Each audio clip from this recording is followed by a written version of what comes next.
का जो मामला होता है उसको लेकर जो है डीएम के पास चले जाते हैं, जिला कलेक्टर के पास चले जाते हैं। बिल्कुल, अगर आपकी ज़मीन को अगर कोई कब्जा किया हुआ तो आप उनको जाकर शिकायत कर सकते हैं।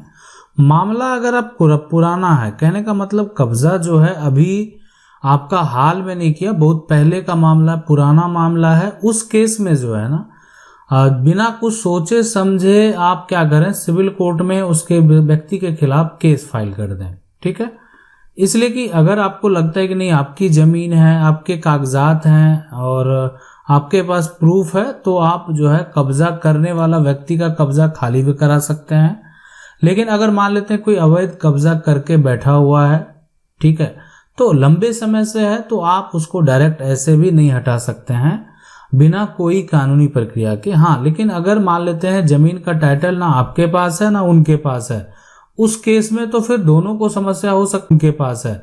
उस केस में तो फिर दोनों को समस्या हो सकता है। मामला ऐसा अगर है कि दोनों के पास अगर डॉक्यूमेंट नहीं हो तो फिर तो समस्या हो सकता है। लेकिन अगर आपकी ये जमीन निजी है, आपका ये पूर्वज की जमीन है, आपके पिता दादा परदादा के समय की जमीन है, आपके पास इसके कागजात हैं, तो आप उस व्यक्ति के ऊपर जो ये जमीन को कब्जा करके बैठा हुआ है उसके ऊपर केस फाइल करें, सिविल कोर्ट से उसको नोटिस भेजें और उस व्यक्ति से जवाब मांगें कि आखिर वो आपकी जमीन पे क्यों बैठा हुआ है, क्या कारण है, उसके पास क्या प्रूफ है कि वो जमीन आपकी है। पहले तो वो देखना है कि वो व्यक्ति अपना क्या सबूत लेकर कोर्ट में जाता है। अगर वो जमीन को गलत तरीके से कब्जा करेगा तो उसके पास किसी प्रकार का कोई सबूत नहीं होगा। अगर किसी प्रकार का कोई प्रूफ नहीं होगा तो आपके पक्ष में फैसला होगा। आप ठीक है मान लेते हैं अधिकारी के पास भी जा सकते हैं, आप एसडीएम कोर्ट जा सकते हैं, एडीएम कोर्ट जा सकते हैं, आप डीएम के पास जा सकते हैं। लेकिन अगर आपका जो समस्या है और समस्या का हल अगर वहां से नहीं निकलता है तो बेस्ट विकल्प है कि आप सिविल कोर्ट में केस फाइल करें। ठीक है, लेकिन ऐसा नहीं है कि मामला का हल जो एक तरह से बड़े बड़े जो अधिकारी हैं, मजिस्ट्रेट हैं, उनके पास आप जाएंगे तो आपके समस्या का इसलिए ये भी जो बैठे हुए हैं आपके समस्या को हल करने के लिए ही बैठे हुए हैं। सवाल है श्रीमान जी कृपया मुझे अवगत कराने के लिए जो है यहाँ पर लिखे ग्राम समाज की भूमि जो है दबंग किसानों ने अवैध कब्जा कर लिया, जिसके लिए आवेदक ने डीएम आदि को अपील की, किंतु परिणाम यहाँ पर जो है डाक दो पात ही रहा, आज तक कुछ नहीं हुआ। देखें बिल्कुल अगर आपकी जमीन है और आप जो है और आपकी जमीन को अगर किसानों ने, वो जमीन आपकी है, ठीक है, मान लेते हैं ग्राम समाज की भूमि है, एक तरह से सरकारी भूमि, बड़ी बात यह है ना सरकारी भूमि है, तो सरकारी भूमि को अगर मान लेते हैं कोई उपयोग कर रहा है तो सरकार को जब जरूरत पड़ेगी तो आसानी से सरकार उसको खाली करवा सकती है, सरकार नोटिस दे सकती है। ठीक है, लेकिन अगर सरकार की भूमि है और आपको अगर उससे परेशानी है तो आप उनकी शिकायत ये तमाम जगह पर जो है कर सकते हैं और मामले को लेकर कोर्ट भी जा सकते हैं अगर आपको परेशानी है तो। लेकिन अगर कोई सरकारी भूमि को जबरन कब्जा करके उस पर रह रहा है, मकान बना रहा है, अब डिपेंड करता है सरकार के अधिकारी के ऊपर कि उसको हटाना है या सरकार का जो गवर्नमेंट है उनके ऊपर कि हटाना है या उनको रखना है या उनको जो है एक तरह से बंदोबस्त करके जमीन दे देनी है, तो वो डिपेंड करता है उनके ऊपर। अगला जो सवाल है ये कह रहे हैं कि पुराना सर्वे में रास्ता का जमीन था, मतलब जो पुराना ये जमीन है ना, पुराना जो सर्वे है, ठीक है, पुराना जो एक तरह से सर्वे हुआ तो उसमें ये रास्ता का मान लेते हैं जमीन है, रास्ता का है, ठीक है। जो सर्वे हुआ 1962 में, दोबारा इस जमीन का 1962 में सर्वे किया गया तो उस जमीन को बगल वाले जमीन के साथ जो है कर दिया गया और वो जमीन वाला हम लोग का रास्ता रोक रहा है। अब हम क्या कर सकते हैं, बिल्कुल आपकी जो मान लेते हैं जमीन भी है वहां पर, अगर वो रास्ता का जमीन है तो उसके ऊपर आप जो है कोर्ट में यानी सिविल कोर्ट में केस फाइल कर सकते हैं और पुराना नक्शा के अनुसार इस बात की पुष्टि कर सकते हैं कि उनके पास जो वर्तमान में जमीन है वो पहले से वो रास्ता है, पहले पुराने में वो रास्ता है और अभी उनका वो निजी बन चुका है और अब वो रास्ता जो है जाने आने से भी उस पर रोक लगा रहे हैं, तो बिल्कुल उस पर कार्रवाई होगी।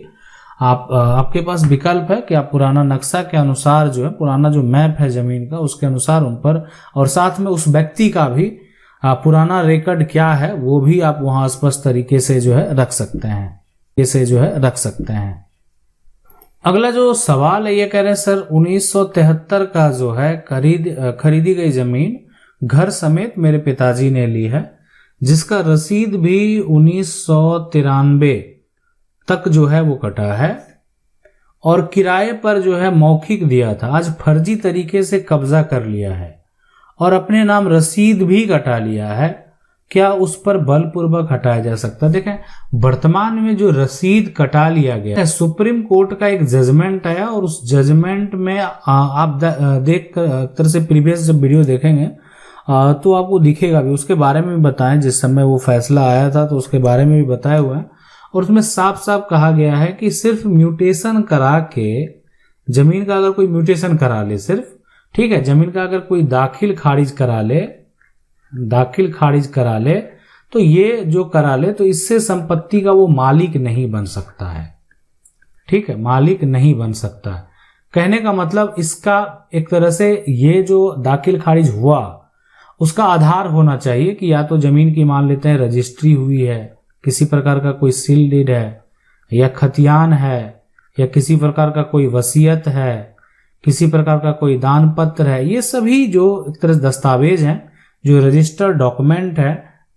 अगर वो उसको आधार मानते हुए मोटेशन हुआ है तब तो सही है, अन्यथा सिर्फ जो है फर्जी तरीके से सिर्फ रसीद कटा लेने से जमीन उसकी नहीं होगी। ठीक है, अब है कि इसमें आखिर रसीद तो कटा लिया है तो आप क्या करेंगे, अनुमंडल स्तर पे जो भूमि का है, लैंड का जो एक तरह से रिफॉर्म का यानी सुधार का जो विभाग है, वहां पर जाकर जो है आप एक तरह से म्यूटेशन को जो है, यानी जो वह व्यक्ति गलत तरीके से म्यूटेशन करा लिया आप उसको कैंसिल पहले करवाएंगे और उसके बाद वो जो है आप एक तरह से आदेश जब वहां से होगा आपके नाम लैंड का जो रसीद है वो अगर कट जाएगा तो फिर आपको किसी प्रकार का आगे दिक्कत नहीं होने वाला है। अगला सवाल है कि 68 ईयर ओल्ड रजिस्ट्री है जिसमें जो है बेचने वाले और खरीदने की मौत हो चुकी है, उसमें बेचने वाले का जो है यहाँ पर के बाद 17 लोगों का जो है नाम दर्ज है, क्या खरीदार का बेटा हक जो है मांग सकता है? देखें, खरीदार जो है मान लेते हैं खरीदार जो है, ठीक है, खरीदार अब खरीद जब ही लिया है वो जमीन तो उसका जो बेटा, मान लेते हैं खरीदने वाला का मौत हो चुका है तो उसका बेटा तो उस जमीन का उत्तराधिकारी है, उस जमीन पर उस खरीदार के बेटे का पूरा अधिकार है। जो जमीन को वो खरीदा है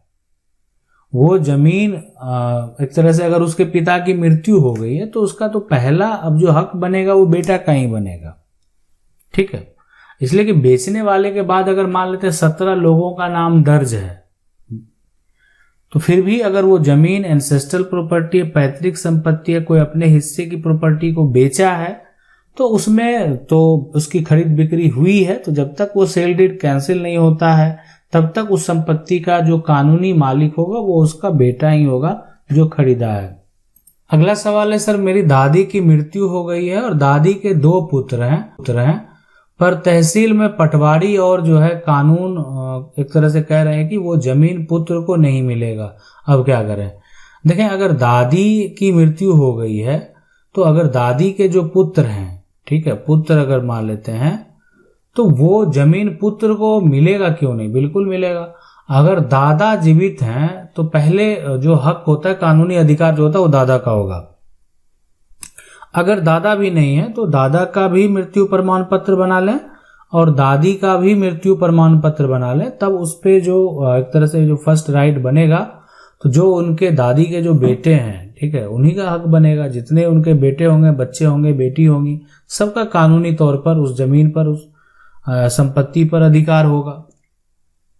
सवाल है सर, पुराना खतियान CS कहाँ मिलेगा? 1904 वाला सर, हम बिहार से हैं, हमारा जमीन 1954 वाला सर्वे में हमारे चाचा पापा के नाम हटा दिया है जबकि पहले दादाजी का नाम से खतियान था। तो देखें, इसमें एक्चुअल में इस तरह का जो समस्या है जिसमें 1904 का जो इंफॉर्मेशन है, जो पुराना जो खतियान है वो आपको आपके पास ओरिजिनल होना चाहिए और साथ में जो 1954 का कह रहे हैं जो नया जो खतियान है वो भी आपके पास ओरिजिनल होना चाहिए। अब सवाल है कि कहाँ से मिलेगा।